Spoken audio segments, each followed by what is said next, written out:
Hey everyone, welcome to this explainer. Today, we're diving straight into the exact enological science that is literally transforming wine from a simple mixer into the absolute structural backbone of high-end mixology. You know, for the longest time, wine was kind of just seen as a way to top up a glass, maybe hide the harshness of a cheap spirit. But today, we're witnessing a full-on modern renaissance. We're going to explore exactly how bartenders and sommeliers are teaming up to use the deep, complex chemistry of wine to fundamentally elevate the craft of the cocktail.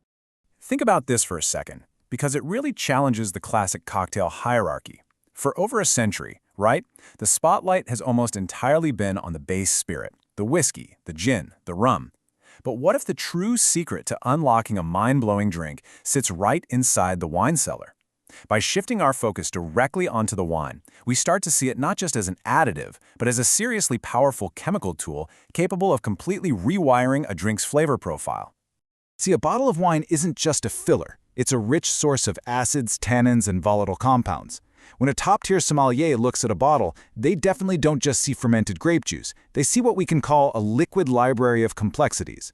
They're looking at tartaric and malic acids, residual sugars that provide weight, complex polyphenols, tannins, and these incredibly delicate esters. When you bring that whole library to the bar, you are bringing a massive toolbox of flavors and textures to play with. And that brings us to a major shift, the gastronomic cocktail. We are definitely not just watering down a strong spirit here. We're actually using wine as the architectural foundation to build a totally synergistic sensory experience. The wine literally becomes the primary agent of acidity, it carries the terroir and native aromas, and it provides the body that harmonizes every single other ingredient in the glass. It's a real game changer. All right, let's jump into Section 1, the enological pillars. To really master this, we have to understand the molecular building blocks of wine and how they behave when they crash into spirits and ice. At a molecular level, wine builds a drink's structure through two very distinct roles, acidity and tannins. In the cocktail world, acidity is your engine. It gives you freshness, a multi-vector lift, and acts as a brilliant citrus substitute. Tannins? Well, they give you your tactile backbone, the actual mouthfeel and that dry grip on your tongue. Let's actually break these down one by one. Let's start with acidity. Picture the contrast. You've got the linear, abrupt spike of regular lemon juice on one hand versus the prolonged, multi-layered tartaric acid of a cold climate white wine, like a dry Riesling on the other. Lemon gives you a sharp, one-dimensional hit that drops off super fast, kind of like a jump scare. But the natural tartaric and malic acids in wine are multi-vector. They carry all these secondary notes, like green peach or a chalky minerality.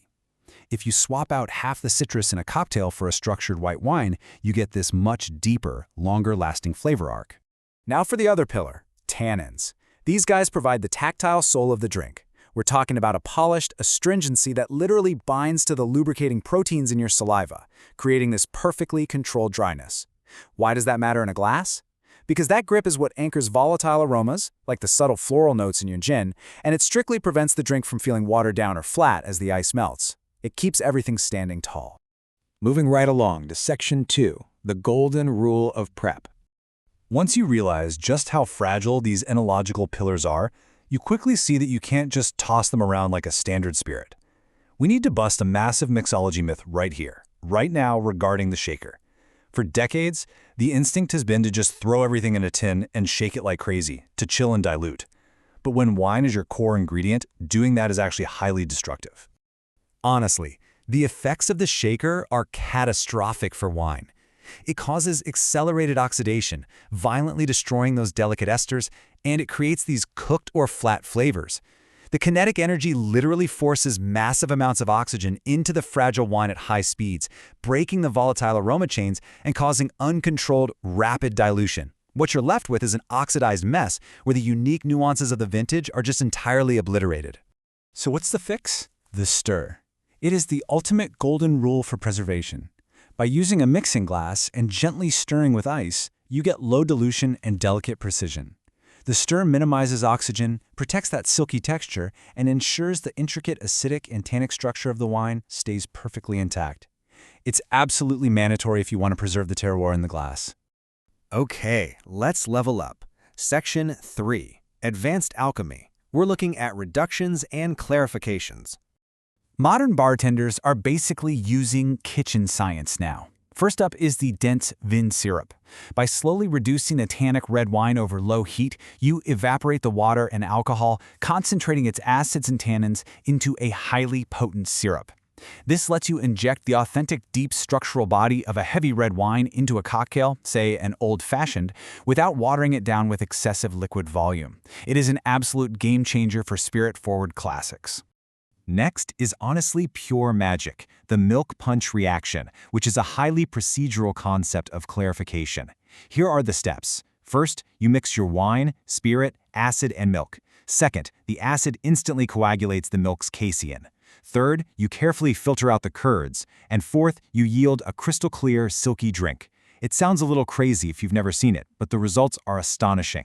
Why does it work? Because the coagulated casein acts as a molecular magnet. As the liquid slowly drips through the filter, those curds literally pull the harsh tannins, impurities, and color right out of the liquid. It entirely domesticates the wine. What drips out the bottom possesses an unbelievably velvety mouthfeel, giving you all the flavor and acid without any of the rough, aggressive bite. Bringing it all together, we arrive at Section 4, the elevated result.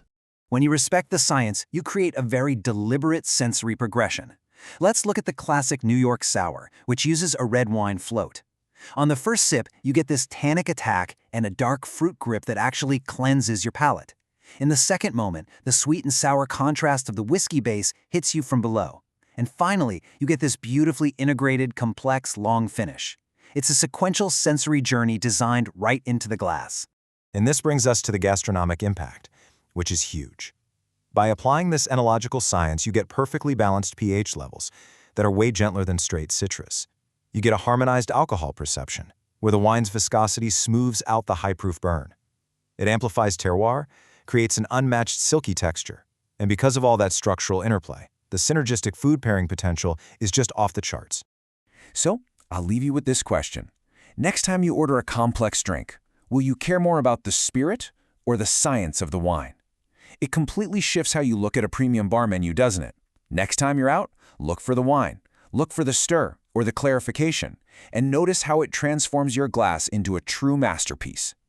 Thanks for joining me on this explainer, and definitely stay curious.